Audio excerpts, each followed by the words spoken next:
एक बार फिर से आपका स्वागत है हमारे नए यूट्यूब चैनल में। जी हाँ दोस्तों, यहाँ पे आपको भारत की मिट्टी के बारे में आज सारे के सारे टॉपिक्स को कवर किए जाएंगे, तो आखिर तक बने रहिए इस वीडियो को। तो देखिए, भारत की मिट्टी जो होती है इसे हम क्यों समझ रहे हैं।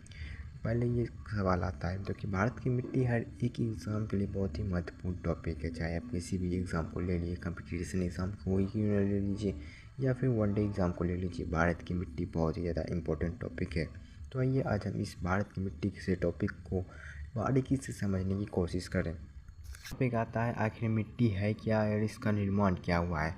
हम ये टॉपिक पढ़ रहे हैं भारत की मिट्टी, इसमें सबसे पहला ही टॉपिक होता है मिट्टी आखिर हम कहते हैं किसे ही। ये बहुत ही ज़्यादा बेसिक से क्वेश्चन, लेकिन हर एक एग्ज़ाम में बहुत ही ज़्यादा घुमा के आपसे पूछा जाएगा कि मिट्टी होती क्या है। तो इसका बहुत से आंसर आप लिख सकते हो, लेकिन इसका जो जेन्युइन आंसर होता है वो आपको मैं बता दूँ। देखो, मिट्टी का जो निर्माण होता है उससे आप मिट्टी क्या है उसे भी आप समझ सकते हो। देखो, मिट्टी का निर्माण कैसे होता है ये आप समझो। पहले मिट्टी का निर्माण जो बड़े बड़े चट्टानें होते हैं, जो रॉक्स होते हैं, उस उनके अपक्षय अपवर्धन के कारण होते हैं, टूटने के कारण होते हैं। बड़े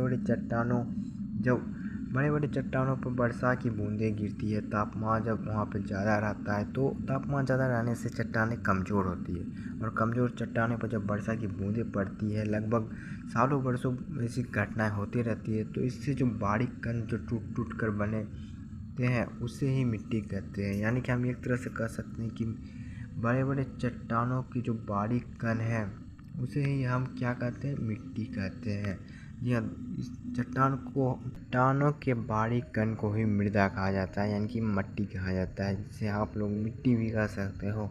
ठीक है, तो बड़े बड़े जो चट्टानें होते हैं उसकी जो सबसे बारीक कण यानी कि सबसे छोटे जो कण होते हैं उसे ही मृदा कहा जाता है। ये इतने छोटे होते हैं कि आप इसे पूरे होते हैं। तो आई होप आप इसका निर्माण को समझ गए होंगे कि जब चट्टाने पर अपक्षय अपवर्धन होते हैं, वर्षा की बूंदें जब गिरती है तो बड़े बड़े चट्टानों से बारीक कण का निर्माण होता है। उन्हीं बारीक कण को हम मिट्टी कहते हैं।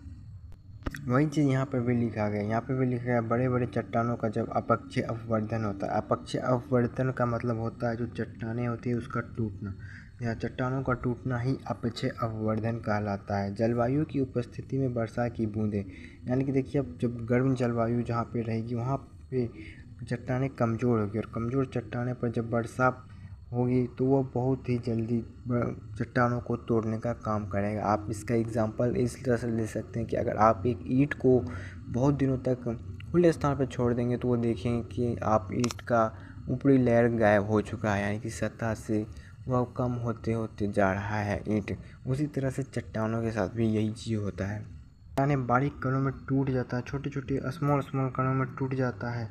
तो इन कणों में जब एयर मतलब कि हवा और ह्यूमस क्या होता है ये हम आपको आगे की क्लास में डिस्कस करेंगे। एयर, ह्यूमस और पानी, ये तीनों चीज़ इस बारीक कण में मिल जाते हैं, तो इस मिलने वाले कण को संपूर्ण जब मिल जाते हैं तो इसे हम मिट्टी कहते हैं। ठीक है, ये आपको हमेशा ध्यान रखना है। मिट्टी का आखिरी और फ्रेश एक परिभाषा क्या हो सकता है कि चट्टानों से टूटा हुआ वह बारीक कण जिसमें हवा, ह्यूमस और वाटर मिला हुआ हो उसे हम मिट्टी कह सकते हैं। ज़रूरी नहीं है वो मिट्टी आपको उपजाऊ हो या चाहे ना हो, लेकिन वो मिट्टी होंगी।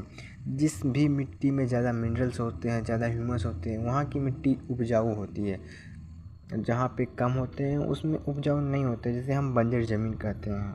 एक और द्वारा होता है नदियों द्वारा लाया गया अवसाद। देखिए, कोई भी नदी होती है वो अपने उद्गम स्थान से अपने जहाँ पे वो अपने जल को गिराना चाहती है वहाँ पर जाती है, चाहे वो कोई भी नदी क्यों ना हो। गंगा नदी भी गंगोत्री से निकल कर वह बंगाल की खाड़ी में जाती है मिलने के लिए। तो उनके बीच में जो चट्टानें मिलती है, चाहे वो कहीं पर भी, तो नदियों का जल का प्रवाह क्या करता है, उन चट्टानों को तोड़ने का काम करता है। उन चट्टानों को तोड़ के वह लाने का काम करता है मैदानी भाग में, और मैदानी भाग में आकर उसे निक्षेपित यानी कि डिपॉजिट करता है, जिससे मैदान का निर्माण होता है। और नदियों के द्वारा लगाए अवसाद को सेडिमेंट कहा जाता है।